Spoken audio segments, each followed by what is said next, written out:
What up, y'all? My name is Jay Klein. I'm your host. This is the Vulnerable Podcast. Happy to have you here.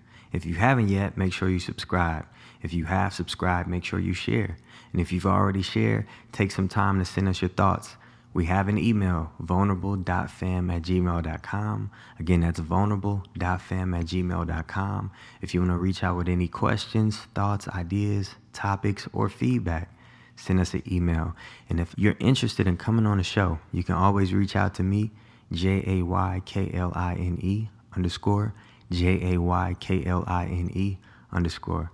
Excited to have y'all see what we got today. Peace. What's up, everybody? Welcome back to Vulnerable. Happy to have you here with me today. I got a special guest in the building. You know what I'm saying? Let's give it up. Go crazy. The man, the myth, the legend himself, my brother from yours to another, you know. Welcome, Yodi. That's what I call him, but I'll let him introduce himself formally. It's on you, bro. Hi, for all my Ethiopians out there. ስሜ ዮዳኤል ጌታ ያውቃል ግርማ ይባላል. And for all my And for all my brothers and sisters in the States, my name is Yodael G, and today we are in the Vulnerable Podcast. Yeah. With my brother Jay Kreiner. Yep. In that order. So don't get it mistaken. Absolutely. But yeah, bro, you know, I know you, right? We locked in. But yeah, a little bit of your origin story. Let us know where you from, who you are, what's happening, you know, what makes Yodi.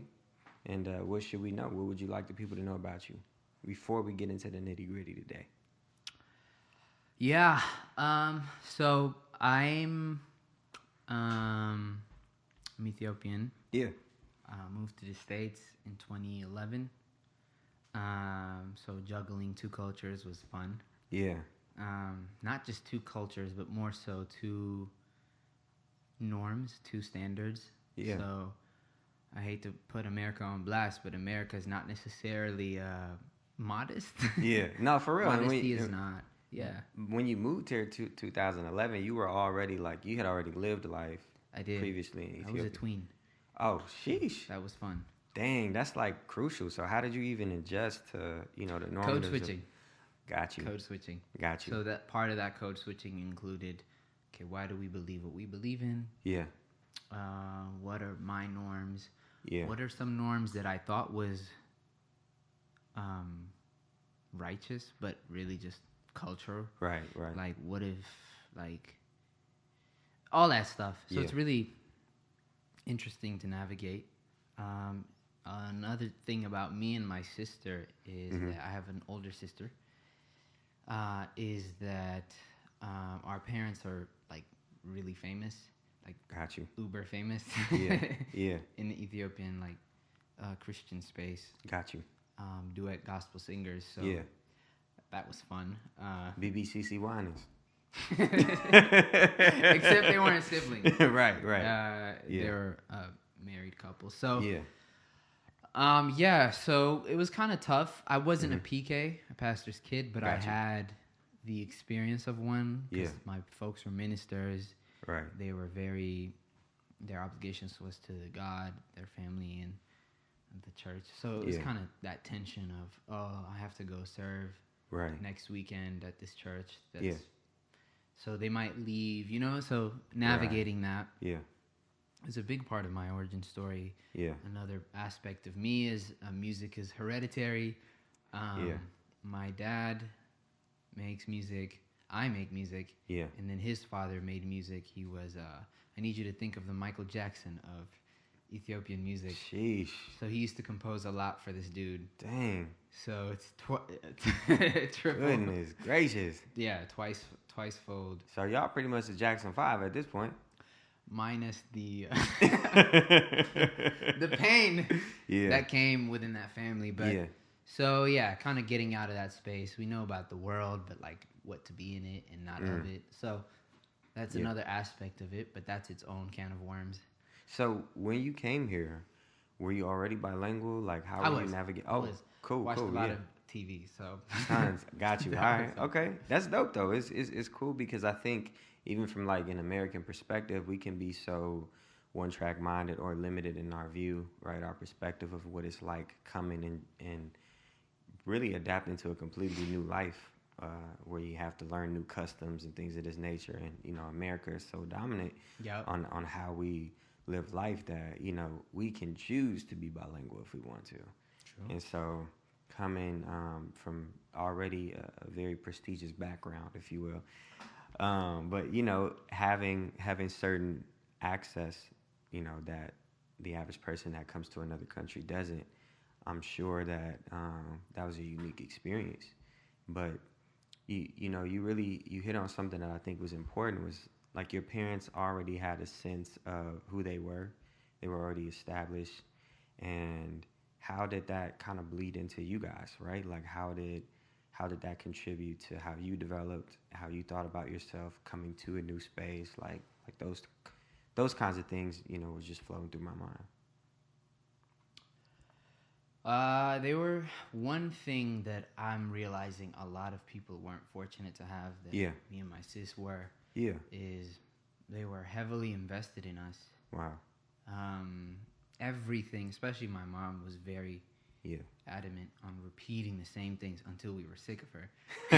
So she would say like, a man who cannot lead his house cannot lead the house of God. Wow. And in times like that, like she would say like, not to put people on blast, but like she would say, you see that man right there. Mm-hmm. Don't be like that man. Wow.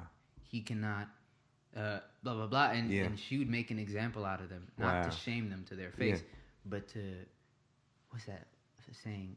The something of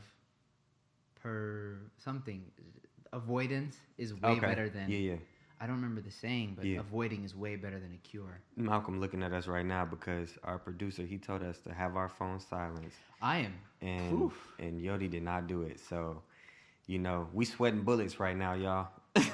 Moving forward. Yeah, that was awkward. So, I guess I can't lead the house of God. But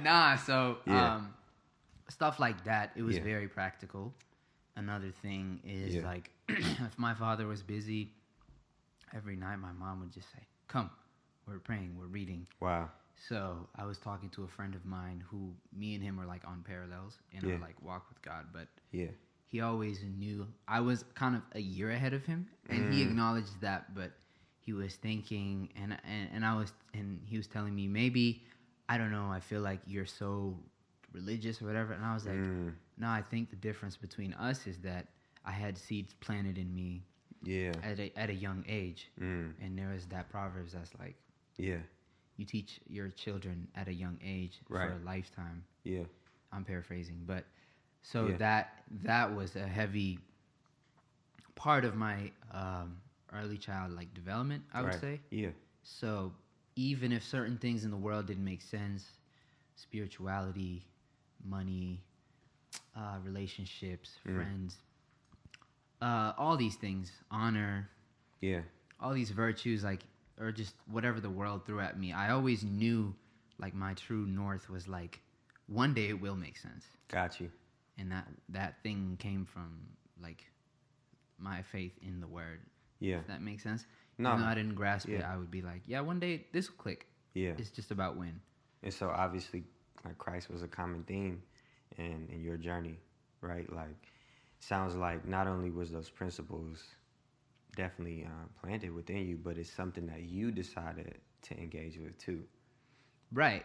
But at the same time, it's like there are certain things that like I was apprehensive about. Got you. Like what? Well, growing up, I grew up sheltered. Mm-hmm. I have no shame to talk about it now because it's a testimony. But growing up, my folks didn't tell me about the internet. Got you. Whew. God bless their heart. God bless their heart. They thought they was doing me a favor. Yeah. And to a degree they were. Yeah. But when I came here, though, didn't know about the internet, the dark side of the web. Wow. Didn't know about porn. Yeah. So that was not fun. Like pretty much 90% of the internet. Yeah. Yeah. So tell me why I find out about it, and then the very next day I was warned about it. Dang. So sheesh. At that point, I was feeling a lot of emotions. I probably never told him this. Yeah. But I don't know. I felt a little betrayed. Yeah. Like, oh, y'all have the nerve to tell me now? Wow. Bet I'm not gonna tell you. This is something so that was something me and my folks had to unpack together. Yeah, like struggling in silence almost. Yeah. Yeah. So that was a big part of my villain origin story. Yeah. Yeah. But I don't take back nothing because it was part of the walk. It was part of the process. It was part of the sanctification. Yeah. I had to endure the suffering I had to endure because without it, I wouldn't have tasted grace. Yeah. I wouldn't have tasted mercy, compassion, empathy. I wouldn't have seen my flaw as a human. Yeah. Yeah. And I definitely feel like I can relate to you there too, because I feel like, especially as men, and even women nowadays, I think pornography has become we've been so desensitized. It's normal. You know what I mean? It's a normal. You can sell your body for $4.99. Man, plus. Okay, OnlyFans, we're not giving them any kind of highlight on this right now. Right. So we just gonna move. But that's what I'm saying. It's so normal now. Yeah, no, for real though. It's insane. For real, and I back to my point though. I feel like hypersexualization is so infused into even our culture normatives today that it's like you put something in someone's face 24/7 to where it's like if you speak about it being wrong, then people are looking at you like, what? You know, so it's really interesting to just hear like really your evolution and perspective, because I felt like that's something that I also struggle with in silence, right? And I feel like it's something that a lot of men won't even embrace is not a healthy habit to have. Yeah. Especially if you're trying to pursue a long-term relationship with somebody, right? You know, everybody can't get married or marriage isn't for everyone, but those of us that do want to pursue a woman, which I'm or just a partner in general, I think pornography can really be a way to pervert the perspective of seeing the honor in waiting for someone to decide that they want to share themselves with you in the most intimate manner. So I relate because I feel like, you know, that's something that I also experienced in my household too, is like we didn't grow up talking about sex. You feel me? We didn't talk about sex. We for sure didn't talk about porn. It was just like, you better not be doing it. You know what I'm saying? It was like, you know, for real, you know, you just come in here like, and when I think about it, like there were some aspects of my life that I know I was sheltered in, but I think I also had a really common Black experience growing up. Like I experienced a lot of things that I feel like most people in my communities experienced, right? Some of those things impoverished, right? And my family did the best that they could with what we had. Same. And some of those things were passed down traumas, but I don't think that's stuff that we recognize right away. Yeah. I think a lot of our culture, even as Black people, some things can inherently be connected to trauma. Right. That's for another time, if you will. But all of that to say, I think when it came to how to just have standards for yourself as a human is not something that we delve at. You know, we didn't dive into that a whole bunch. Yeah. And I felt like, to your point, I don't know if I'm sure looking back on it, betrayal would be something that I would kind of like say like, yeah, no, this was a feeling that I feel like I could relate to, but I feel like in that particular moment, I didn't have the words for it. It just felt like, you know, why does it seem like they telling me to be perfect? But I know I see things that y'all don't do in the same way, you know, and I feel like a lot of Christian culture tells us that, right? Yeah. It tells you all these things to not do, right? But when you read in the Bible is it's not consistent with the same message as far as a bunch of do's and don'ts.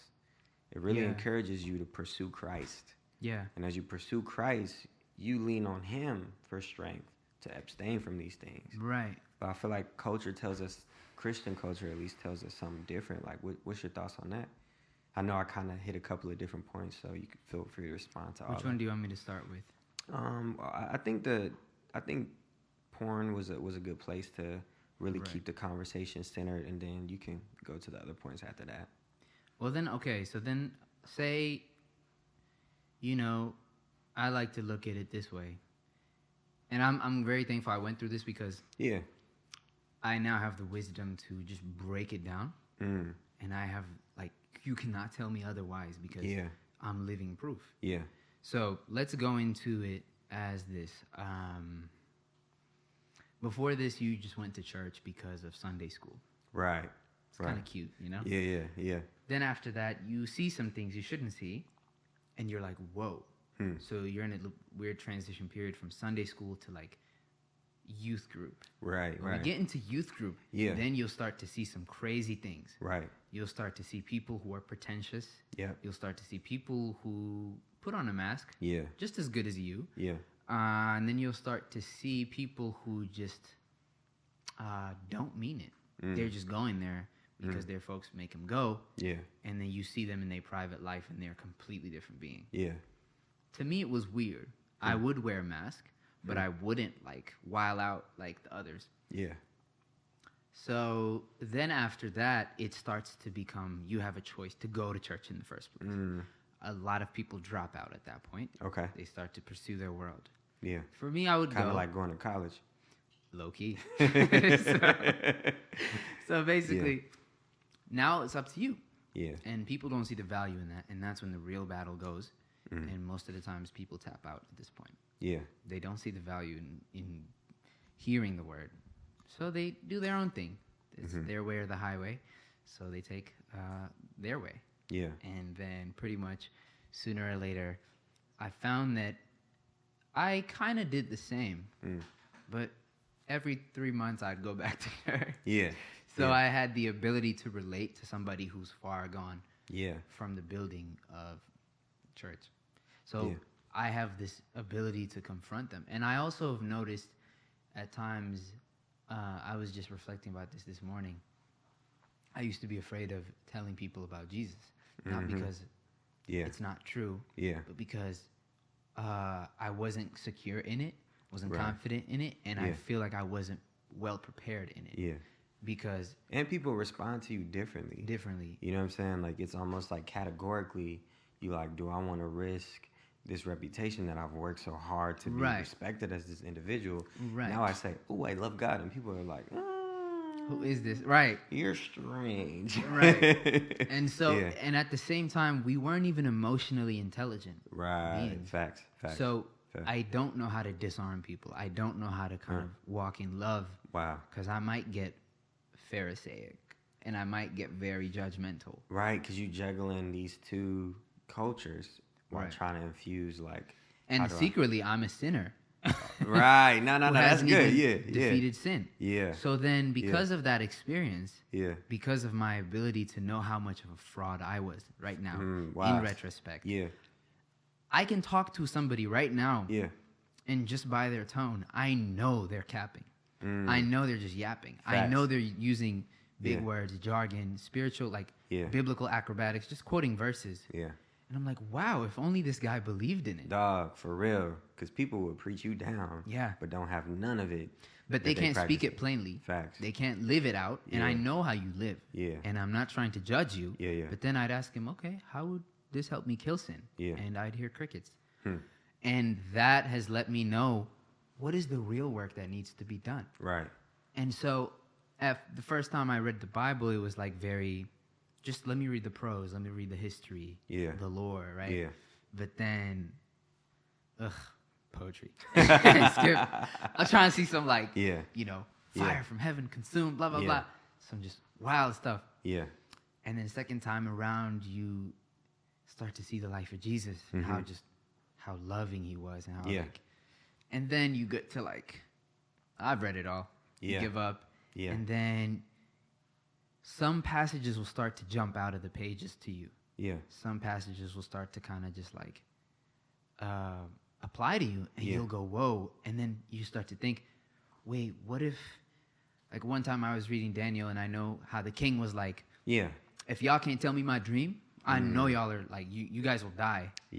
And I was like, why would he say that? Like one day I was reading it, and then I was thinking, God is low-key using his stubbornness to like display his glory. the first time I got that revelation, it was not out of anybody's help. And I was realizing, whoa, there's like stuff like this. Yeah. So when I've had more moments like that, I've been able to unpack that. And then there were also spiritual figures. Yeah. And hearing their teaching, their mind, and how like the mysteries, like the Holy Ghost revealed to them. Yeah. Like was very helpful for my spiritual development. So I like something you said earlier. You said a lot of people were not willing to receive the word, right? Yeah. And I mean, we got to assume that we have a diverse audience right here on this podcast because, really vulnerable, like I mentioned in the first episode, it's a platform for us to come and be vulnerable about the degree of who we are as humans and how we're engaging with the world.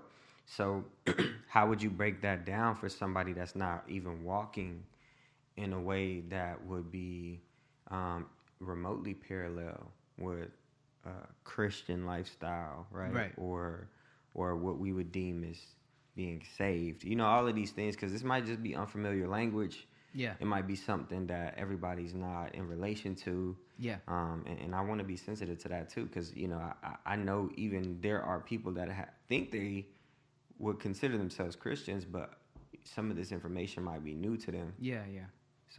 So let me show you a past version of myself and Okay. a current version of myself. Yeah. Past version of myself, I was at like this barbecue or something for church. Mm-hmm. And one of the youth group leaders was like, all right, I need you all to buddy up and go preach the gospel to 5 people. Huh. What the frick you want me to do? Like, I wasn't prepared. What do you want me to say? Yeah. To other Christian people?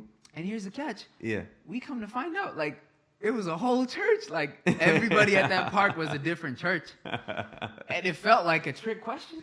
And I'm just like... Yeah.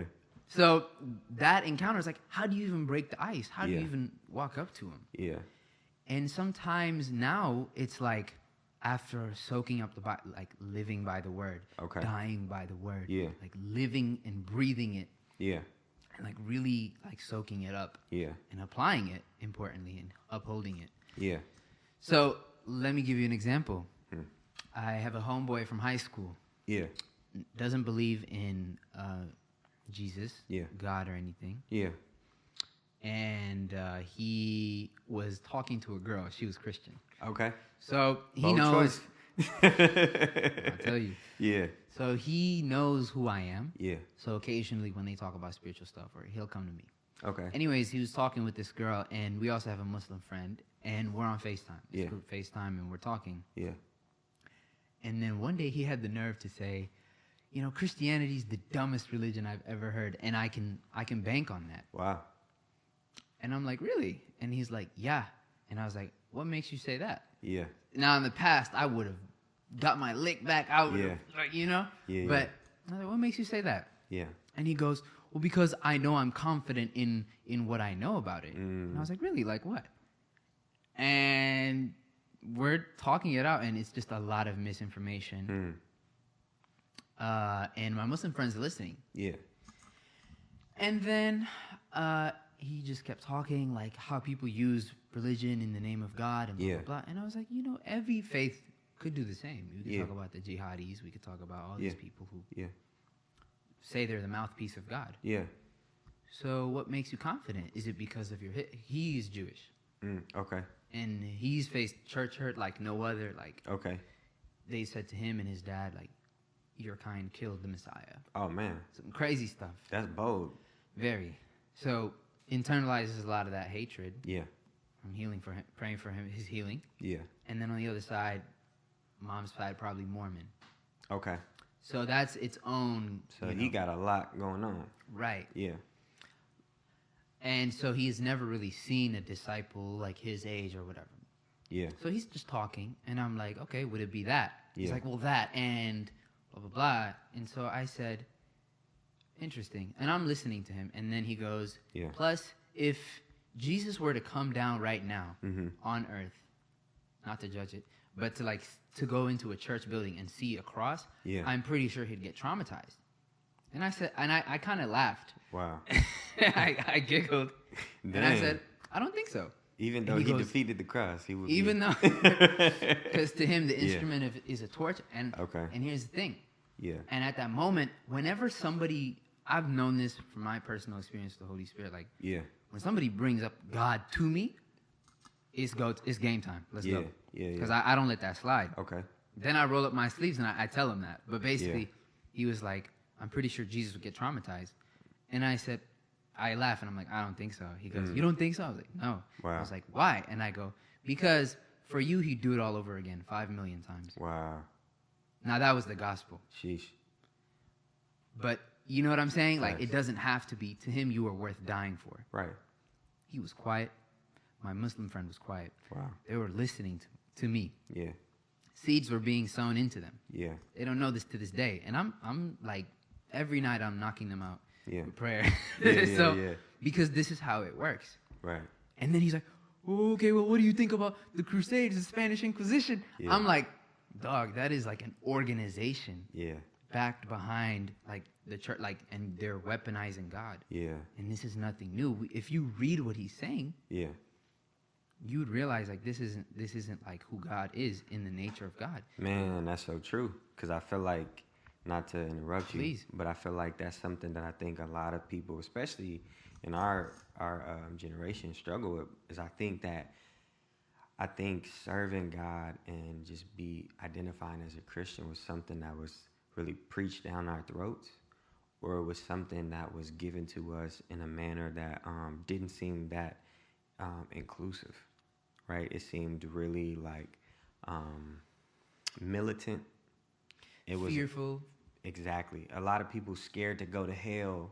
You know what I'm saying? That's why they're working. But can't even depict what hell may or may not be, right? People really up here thinking like you about to burn in fire. Not quite.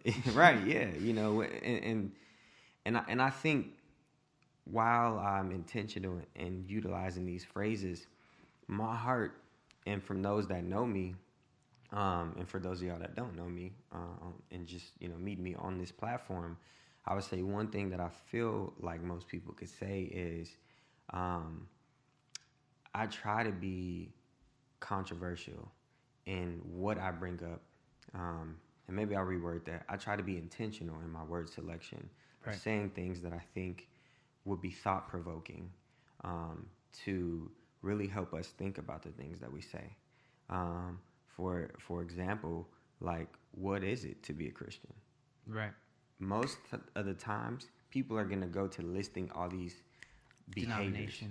Denominations, behaviors, do's and don'ts, doctrines, things that they may be struggling to carry out themselves. And so I feel like that can just be kind of a story that it's not really appealing to everybody, and I think my hope for people that ever decide to develop a relationship with Christ is like to understand it's a journey of imperfection. Right. And to understand that the work is done internally. And so it's like when you boil an egg. I've been boiling this egg for 6 minutes, but it tells me 8 to 10 minutes is when it's going to be ready. Right. But it don't look that different. You ever notice when you boil an egg, sometimes you might see a crack, but most of the time you don't. Right? But what's being done on the inside is worth the consumption. Yeah. And that's how I would equate what we have to learn about serving God. Yeah. So, yeah. That's real. Because I feel like, the world isn't always, that's not that appealing to tell people, hey, you're going to have struggle. Right. You know what I'm saying? It's not. It doesn't sound that appetizing. And so bringing all that back together, and I know we're talking about this in a church setting, like how did you navigate and figuring out what was a space that was, most appropriate or felt legitimate for you? Or how did you create that space if it didn't exist?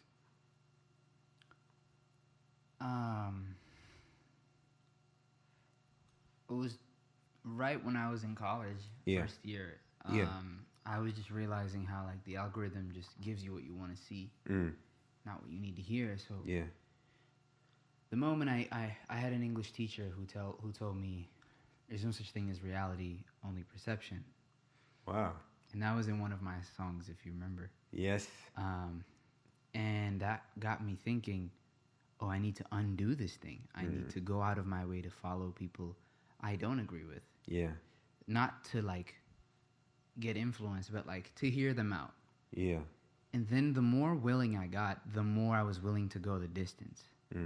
So then we started to talk about things that I didn't agree with. Yeah. We was talking about weed one instance. Yeah. It was another friend of ours who was Muslim and another friend who was Catholic. Yeah. And I asked them, so, because he smoked. And he's like, you smoke? I was like, yeah. Yeah. Oh, what kind do you smoke? Like indica, sativa, hybrid? I'm just kidding. And my Muslim friend was like, just shook. Yeah. Because he knows my other friend at that time who was hyper religious in his eyes. Yeah. But he also knows I believe in Jesus. So he was kind of taken back by that. Like, okay, so why would you ask that? You don't believe that. Like, and they're trying to make sense out of the enigma that I was. Yeah. And I found that when I was going more than halfway to meet them, they kind of let their guard down. I found they were vulnerable. So it was kind of funny to see them kind of just be them. Right. And then the more I was growing, the more I was developing, the more I was realizing, like, as I was talking to people, I'm asking them stuff people like would never ask them. Yeah. So they enjoyed my 2 cents. Right. They enjoyed my anything that came out of my mouth. And more importantly, they just really liked the fact that I would ask questions that they wished I would ask, that anyone would ask them. I can tell too by how excited they get. Yeah. And so when I really pry around and really try to bounce ideas, they started to come to me to bounce ideas off me. Right. This isn't just in life, this is just in music as well, as you've known. Yeah. And that has kind of given me the wisdom to, like, they know I'm not coming from a disingenuous place. I think I wrote something down as of recent. No one has heard this. But I'm like, as of recent, I'm like trying to write my life down. Come on now. As if it's like a separate book of Proverbs. So it's but it's more so applying something. So when I see something, I quickly write it down. Yeah. And one thing I wrote down is, never raise your voice at someone to get your point across. Kill your flesh, bite your tongue. There is nothing more scarier than a blameless, stoic man who is humble and walks in love. Sound like you've been in marital counseling. They tell you ain't got to raise your voice to get your point across. It was just like, no, because like I got into an argument with one of my cousins about something, and they were really upset at a certain group of people. And they thought, when I was laughing, they thought I was making fun of. I was like, no, I was more so disappointed at you. Yeah. Because you're fighting fire with fire. Wow. And you're letting anger and hatred consume you. Yeah. And then they kind of crawled into a ball. Yeah. But I was more so. Yeah. And they're like, I know I'm trying. And I'm like, I know you're trying. And I recognize that. But then let me ask you this. How do you hold this tension of, like, or how do you reconcile? And we're unpacking it. Yeah. And they're learning about themselves more. Yeah. But that instance is what made me keep writing. And I kept on saying, there's nothing more scarier than a blameless, stoic man who is humble and walks in love. Yeah. His sincerity disarms the hostile spirit in others. His humility makes him live life without reproach. And his alignment with God gives him the wisdom and confidence to know he is right, because God is speaking through him. Wow. And he knows it because of his demeanor. Yeah. Because of the demeanor switch. Yeah. Others can sense it as well, but they don't know it like him. Yeah. Yeah. And so the more I lived my life like that, like, the more they like really want to hear what I have to say. And I'm really just, my life is the only, I don't remember who said this, but my life is the only Bible they've ever seen. That was me. You said that? Yeah, and I said sometimes you might be the only Bible that people read. Mm-hmm. Yeah. Mm-hmm. So, in that same spirit, like, I just, like, been trying to be the one person that, like, takes any school of thought captive. Yeah, yeah. Because clearly they can't do it because the gospel is offensive to the perishing. Yeah. So I have to walk in love, but I also shouldn't live like I'm God Almighty. Yeah. Yeah. And to your point, you said it right there in your statement. That really resonated with me. And I know I'm paraphrasing, but if somebody can see my sincerity, that disarms them from being hostile. I mean, I'll utilize marriage for an example. With my wife and I, when we get into disagreements, it's easy to just keep turning up because it's like I'm finna make my point, and I know she thinking I'm finna make my point, but when she's always let me know like, hey, this is recoverable if you can lower yourself a little bit, and those things are prolific, phenomenal to say, but then when you live them out, it's challenging. It is. And even in the nature of work that I do for a living, I deal with people that are high stress, and they come in their situations, it's important to them. Mm-hmm. And so if I respond with, the perspective of this is not valuable to me right now, I'm already very dismissive. Exactly. And Christ is never like that to us. Right. And so to your point, I think that's a great way to really segue into people's lives is when we even look at like what the Bible says about Jesus. Bro, the only people that Jesus was critical of was other religious people. Very pretentious. You feel me? Yeah. He was like, y'all up here preaching the Bible to all these people and y'all don't even live it. Yeah. You know what I'm saying? Oh, and that irritated them. Man, that got under their skin, bro. It's like... Because they couldn't do nothing about it. You feel me? You feel me? Yeah. It's like that's how... And when we're talking about all the topics that come up in churches, that's 100% the reason that a lot of people are like, dog, I'm not rocking with this. Because they could tell something is fake. Right. What's up, y'all? I hope you've been enjoying this episode so far. If you want to continue listening to what we're talking about, make sure you hop on over to Apple Podcasts or Spotify. That's where you can get the full episode and you can experience all that we're talking about here. I hope that you enjoyed it. I hope that you took time to sit with it. And I hope that you take time today to be vulnerable. If you want more, reach out to us at vulnerable.fam@gmail.com, or you can always reach out on Instagram, JAYKLINE_. JAYKLINE_. Peace.